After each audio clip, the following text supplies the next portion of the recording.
Hello student, আশা করি তোমরা ভালো আছো। আমিও ভালো আছি। চলে এলাম তোমাদের থার্ড সেমিস্টার মেজর বেঙ্গলি যে বিষয় নিয়ে আজকে, তা হলো চণ্ডীমঙ্গল কাব্য। তোমাদের মেজর 3 এ যে বিষয়গুলো রয়েছে পর্যায়ক্রমিক ভাবে সম্পূর্ণ আলোচনা হয়েছে খুব সহজ ভাবে। আর আজ আমি তোমাদের মেজর যে তোমাদের 4 থেকে প্রথম যে বিষয়টি রয়েছে সেটা হচ্ছে চণ্ডীমঙ্গল কাব্য মুকুন্দরাম চক্রবর্তী সম্পর্কে। তো শুরু করার আগে তোমাদেরকে আগে বলে দিই, যারা আমাদের অনলাইন ক্লাসে যুক্ত হতে চাইছো, যারা থার্ড সেমিস্টারে অ্যাডমিশন হয়ে গেছো, তাদেরকে বলছি যে তোমরা আমাদের জ্ঞানজ্যোতি কোচিং সেন্টারের যদি অনলাইন ক্লাসে যুক্ত হতে চাও তাহলে অবশ্যই আমাদের দেওয়া নম্বরে যোগাযোগ করো।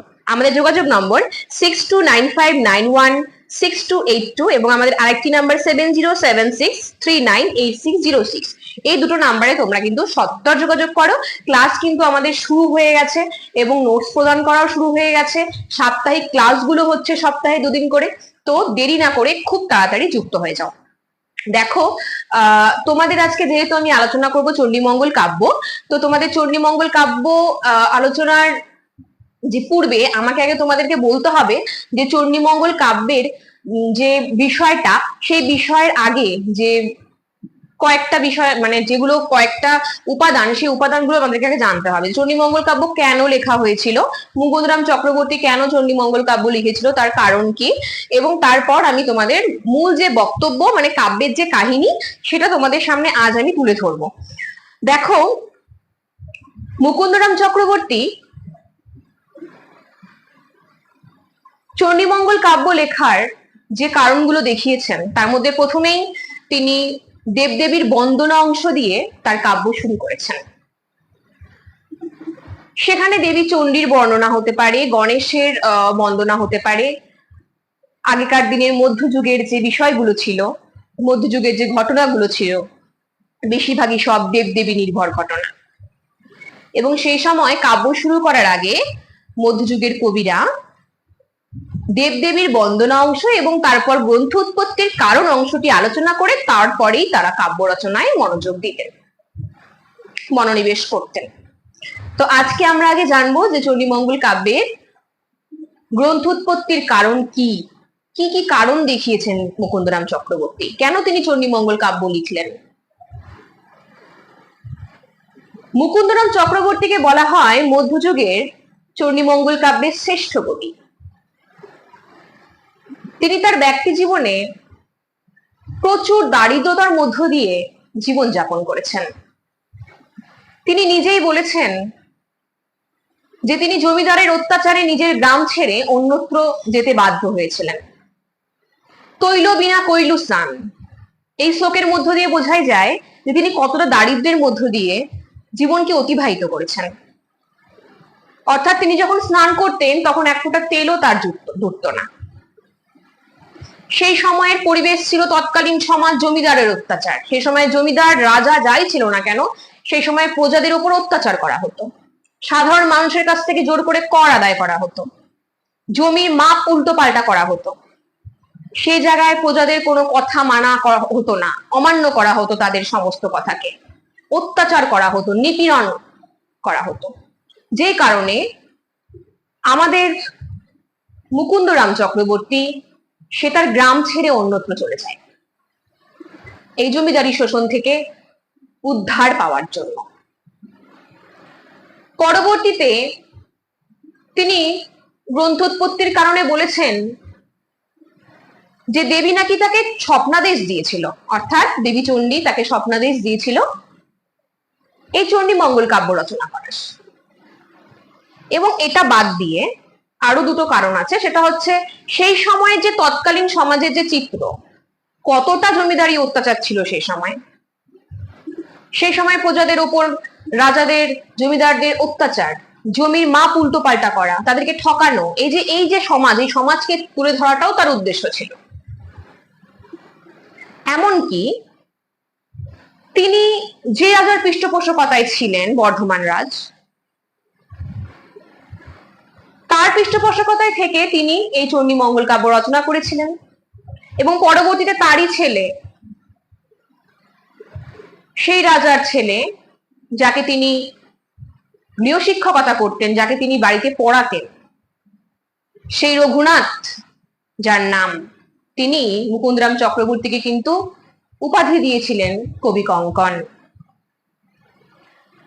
এটা গেল হচ্ছে মুকুন্দরাম চক্রবর্তী সম্পর্কে কিছু ব্যক্তি পরিচয়, তার কিছু কথা, এবং তার সাথে সাথে জেনে নিলাম যে গ্রন্থ উৎপত্তির কারণটা কি। এক হচ্ছে তিনি সেই সময় সমাজে তৎকালীন সমাজকে তুলে ধরতে চেয়েছেন, এবং দ্বিতীয়ত দেবী চণ্ডী তাকে স্বপ্নাদেশ দিয়েছিল। এই কারণগুলো দেখা যায় যে তিনি এই কারণবশতই চণ্ডীমঙ্গল কাব্য। হ্যাঁ, এবার আরেকটা কারণ আছে যেটা না বললেই নয়, সেটাও বলে দিই। যেহেতু চণ্ডীমঙ্গল অর্থাৎ দেবী চণ্ডীর মাহাত্ম্য প্রচারের উদ্দেশ্যেই কিন্তু তিনি এই কাব্য রচনা করেছেন। এই তিনটা কারণ জানতে পারলেই আমাদের যে জানাটা হয়ে গেল যে গ্রন্থ উৎপত্তির কারণ কি, কেন তিনি এটা লিখেছেন। এরপর তিনি যখন কাব্য কাহিনীতে মনোনিবেশ করছেন, যে জায়গা থেকে শুরু হয়েছে এই কাব্যটি, সেটা হচ্ছে দেবী চণ্ডীর যে মাহাত্ম্য প্রচার, দেবী চণ্ডী যে স্বর্গে থেকে মর্তে এসে পুজো গ্রহণ করতে চায়, তার পাথেয় হিসেবে তিনি দুটো চরিত্রকে বেছে নিয়েছেন। সেটা হচ্ছে ইন্দ্রপুত্র নীলাম্বর এবং ছায়া। দেবী চণ্ডী মর্তে তাদেরকে পাঠিয়ে তার উদ্দেশ্য ছিল যে মর্তে তার পূজা প্রচার হোক, সবাই তার পুজো করুক।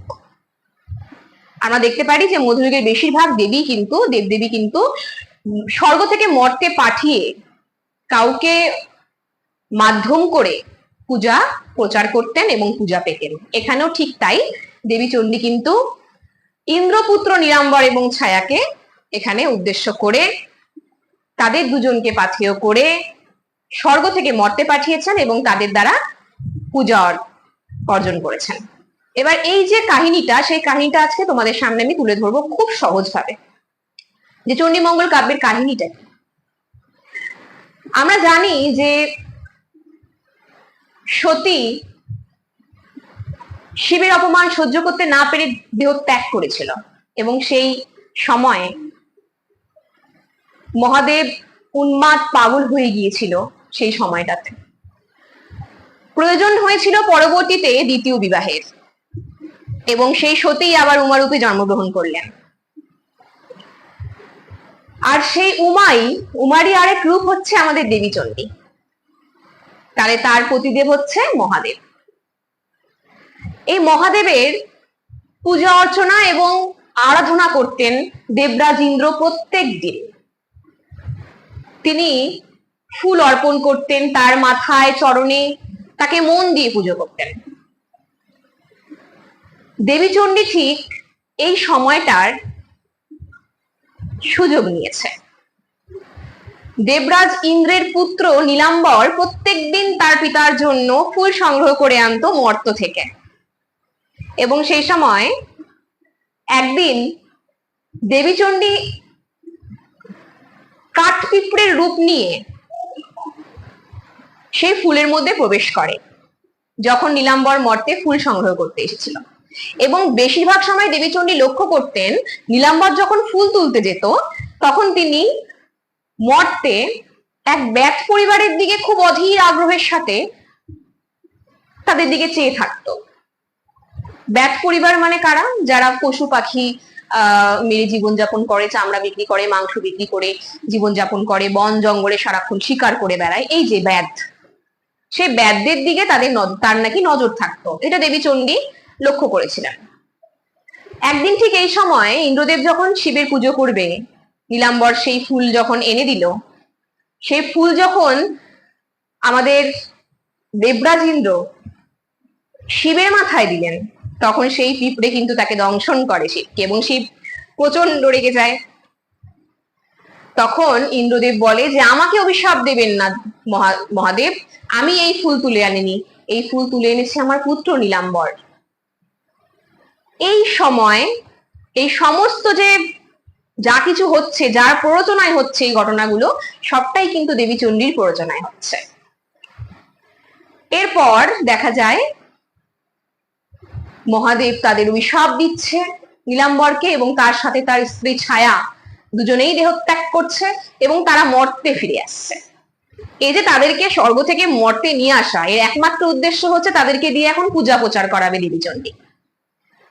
দুজনকেই জন্মগ্রহণ করিয়েছে ব্যাস পরিবারে, অত্যন্ত কষ্টের সঙ্গে জীবন অতিবাহিত করতে হচ্ছে, অভাব, এবং মর্তেও কিন্তু কালকেতুর সঙ্গে আমাদের কালকেতু আর ফুল্লরার বিবাহ হচ্ছে। এবার তোমরা বলবে কালকেতু ফুল্লরা আবার কে? স্বর্গে তো নাম ছিল নীলাম্বর ছায়া, আসলে তারা এখন ব্যাস পরিবারে জন্মগ্রহণ করেছে। নীলাম্বরের নাম হয়েছে কালকেতু আর ফুল্লরার নাম হয়েছে ছায়া। এরপর তারা দুজন, তাদের দুজনের মধ্যে বিবাহ হয় এবং তারা অতি কষ্টে জীবনযাপন করতে থাকে। কালকেতু প্রচন্ড পরিমাণে শিকার করে, প্রত্যেকদিন বন জঙ্গলে একটা পশুকেও থাকতে দেয় না। এরকম পরিস্থিতিতে একদিন বনের পশুরা, এই চণ্ডীমঙ্গল কাব্যের একটা অংশ আছে যেখানে পশু পাখির ক্রন্দন নামে, যেখানে বনের পশুরা যেরকম বাঘ, সিংহ, হরিণ, গন্ডার, এরা সবাই মিলে দেবীচণ্ডীর কাছে গিয়ে কান্না করছে যে আমরা কোথায় থাকবো, আমাদেরকে তো কালকেতু থাকতে দিচ্ছে না, আমাদের জায়গা কেড়ে নিচ্ছে, আমাদের কেড়ে নিচ্ছে, তাহলে আমরা যাব কোথায়? তখন দেবীচণ্ডী তাদের বললেন, আশ্বাস দিলেন, তোমরা যাও, আমি কালকেতুর সাথে কথা বলবো। এরপর একদিন দেবীচণ্ডী স্বর্ণগধিকার রূপ নিয়ে জঙ্গলে প্রবেশ করেন এবং সেদিন কি হয় জানো তো? সেদিন কিন্তু কালকেতু একটা শিকারও পায়নি বনে। যখন সে বাড়ি ফিরে যাবে তখন দেখলেন যে ওই সাপটা পড়ে আছে, স্বর্ণগধিকা পড়ে আছে, তাহলে ঠিক আছে সেটাকেই বাড়ি নিয়ে যাই, সেটাকেই সে বাড়ি নিয়ে গেছে এবং বাড়ি নিয়ে গিয়ে ঘরে প্রবেশ করিয়ে সেটাকে রেখে সে ফুল্লরাকে খুঁজতে যখন বাইরে বের হয়, ঠিক তখন ফুল্লরা আর এক দিক দিয়ে ঘরে প্রবেশ করে এবং ফুল্লরা ঘরে প্রবেশ করে দেখে সে এক এত সুন্দর একটা নারী যে কিনা সেজে গুজে বসে আছে তার ঘরে। ফুল্লরা খুব স্বাভাবিকভাবেই সেই নারীকে দেখে ভাবে যে আমার স্বামী হয়তো আরেকটা বিবাহ করেছে, অর্থাৎ সতীনী নিয়ে এসেছে ঘরে। তখন দেবীচণ্ডী কোন রকম কোনো কথা বলেননি। যখন কালকেতু এসেছে, ঘরে ঢুকেছে, কালকেতুর সঙ্গে যখন ফুল্লরার প্রায় বচসা বেঁধে গেছে, তখন দেবীচণ্ডী জানাচ্ছে যে আমি তোর সতীন নই, আমি দেবীচণ্ডী, আমি এসেছি তোদের ভাগ্য ফেরাতে, তোদের এই দারিদ্রতা, তোদের এই পশু মেরে জীবনযাপন, এগুলো আর করতে হবে না। তোদেরকে আমি কি দেব? একটি স্বর্ণ অঙ্গুরি দেব এবং 7 ঘোড়ার ধন দেব। তোদের একটা রাজ্য হবে, সেই রাজ্যের রাজা হবে কালকেতু এবং তার অনেক প্রজা হবে। এই আশীর্বাদে বরপ্রাপ্ত হলেন আমাদের কালকেতু এবং ফুল্লরা। এরপর তিনি বললেন যে আর যেন কালকেতু কখনো জঙ্গলে শিকার করতে না যায়। কালকেতু ঠিক তাই করলেন, দেবীর নির্দেশ পালন করলেন। এবার শেষে অঙ্গুরি যখন বেচতে যাবে, বেচতে গিয়ে সেখানে একটা অসুবিধার মধ্যে পড়লেন। আমি একটা কথা বলে রাখি তোমাদের, এতক্ষণ ধরে যখন আলোচনা করছি, চণ্ডীমঙ্গল কাব্যের মূল 3টে চরিত্র তো তোমরা বুঝেই গেছো, কালকেতু, ফুল্লরা আর দেবীচণ্ডী। আরো 2টো চরিত্র আছে, সেটা হচ্ছে ভারুদত্ত এবং মুরারিশীল। এই মুরারিশীল নামে যে চরিত্রটি রয়েছে, তার কাছে সেই স্বর্ণ অঙ্গুরিটা বিক্রি করতে গিয়েছিল আমাদের কালকেতু। তখন সেই মুরারিশীল, ধূর্ত মুরারিশীল বলেছিল, সোনা নয়, রূপা নয়, এ ভাঙা পিতল, অর্থাৎ তুমি এটাকে ঘষে মেজে সোনার মতো করে এনেছো। এই কথাটা শোনার পর কালকেতু কিন্তু আর সেখানে অপেক্ষা করেনি, সে অন্যত্র যাওয়ার চেষ্টা করেছে সেটাকে বিক্রি করার জন্য। আর ঠিক সেই সময় মুরারিশীল তাকে পর্যাপ্ত পরিমাণে যে অর্থ রয়েছে সেটা দেওয়ার কথা প্রকাশ করাতে তারপর কালকেতু তার কাছে সেই অঙ্গুরিটা বিক্রি করেছে। তাহলে এখানে মুরারিশীল কিন্তু একটা খল চরিত্র। পাশাপাশি আমাদের কালকেতু যখন তার নিজের রাজ্য প্রতিষ্ঠা করলো, গুজরাট রাজ্য নামে, তখন সেখানে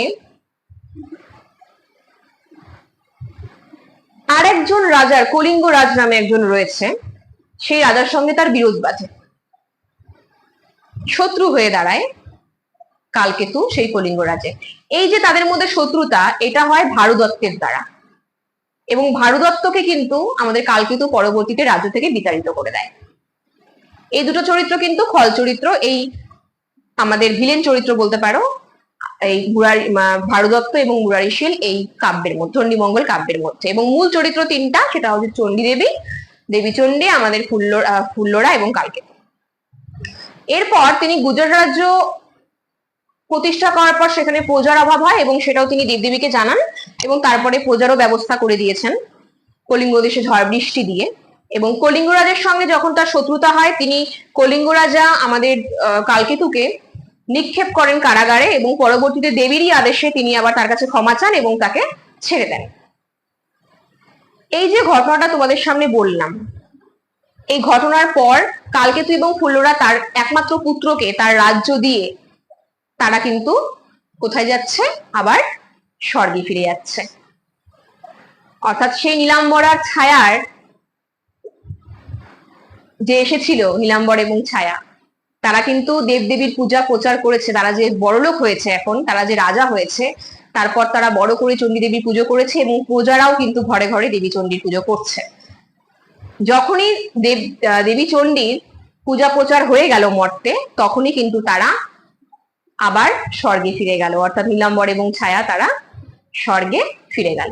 এই যে ঘটনাটা তোমাদের সামনে ধরলাম, এটা পুরোটা হচ্ছে চণ্ডীমঙ্গল কাব্যের আখেটিক খণ্ড, যেটা তোমাদের সিলেবাসে রয়েছে। মুকুন্দরাম চক্রবর্তী রচিত চণ্ডীমঙ্গল কাব্যের টোটাল দুটো অংশ, একটা আখেটিক খণ্ড, একটা হচ্ছে বণিক খণ্ড। আখেটিক খণ্ডকে অনেকে ব্যাদ খণ্ডও বলে। তো এই আখেটিক খণ্ড তোমাদের রয়েছে, বণিক খণ্ড যেহেতু নেই সেটা আমি তোমাদের সামনে আলোচনা করছি না। আখেটিক খণ্ডের যে পুরো ঘটনাটা, এটা তোমাদের কাহিনীটা তোমাদের ভালো মতো মনে রাখতে হবে, এবং এখান থেকে যা যা কোশ্চেন আছে সেই কোশ্চেন গুলো আমি তোমাদের পরবর্তী ক্লাসে আলোচনা করবো, যে কিরকম কিরকম কোশ্চেন আসতে পারে এই চণ্ডীমঙ্গল কাব্য থেকে। তবে এই শ্রেষ্ঠ কবি মুকুন্দরাম চক্রবর্তী সম্পর্কে কিন্তু না জানলেই নয়, যতটুকু বলেছি ততটুকু মাথায় রাখার চেষ্টা করবে। পরবর্তীতে আমি তোমাদের যে নোটস গুলো দেবো, সেখানে তোমরা খুব ভালো মতো যেগুলো রয়েছে সেগুলো পেয়ে যাবে নোটস গুলো। তাহলে আজ আমি তোমাদের সামনে আলোচনা করলাম চণ্ডীমঙ্গল কাব্য, মুকুন্দরাম চক্রবর্তী লেখা।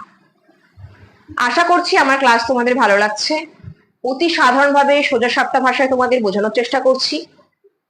যদি তোমাদের আমার ক্লাস ভালো লেগে থাকে, অবশ্যই একটা লাইক, কমেন্ট, শেয়ার করে আমাদের পাশে থেকো। তোমাদের এই সহযোগিতায় পাশে থাকাটা আমাদের আরো ভালো কাজ করতে প্রেরণা যোগায়। তাহলে চলো, আজ এত পর্যন্তই। আবার নেক্সট ক্লাসে আরেকটি নতুন বিষয় নিয়ে চলে আসবো। ততদিন অবধি সুস্থ থাকো, ভালো থাকো। ধন্যবাদ।